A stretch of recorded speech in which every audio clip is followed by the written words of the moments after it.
Le single malt scotch est fait avec de l'orge, de la levure et de l'eau. Tout simple. Et pourtant, sa production génère énormément de déchets, solides et liquides. Généralement, tous ces déchets sont rejetés dans la mer qui entoure les îles Hébrides au large de l'Écosse. Sauf à la distillerie de Brecladic qui les recycle pour être en autonomie énergétique. Notre projet doit nous permettre de conserver les déchets ici, à la distillerie, et de les transformer en électricité.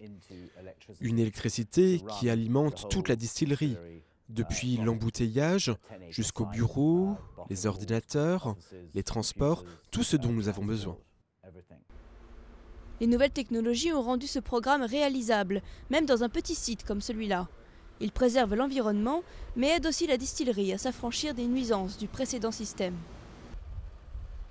On doit endurer beaucoup de coupures d'électricité, alors ça va beaucoup nous aider. On vit sur une île reliée avec un câble sous-marin régulièrement endommagé.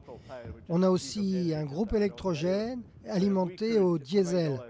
Si on arrive à se rendre autonome, on sera beaucoup plus tranquille et on fera des économies. Les propriétaires de la distillerie ne se sont pas arrêtés là. Tout ce dont ils ont besoin pour fabriquer leur whisky, ils l'achètent sur place, aux fermiers locaux. Ils sont ainsi devenus le second plus important employeur de l'île. Les fermiers font pousser l'orge, ce qui n'existait plus depuis des décennies. On a essayé de faire pousser de l'orge et ça a marché. Ça marche même de mieux en mieux. C'est vraiment très bien pour notre île d'un bout à l'autre, pas seulement ici.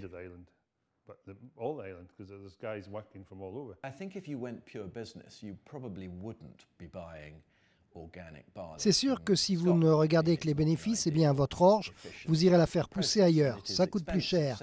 Nous n'avons pas optimisé nos coûts par rapport à la concurrence.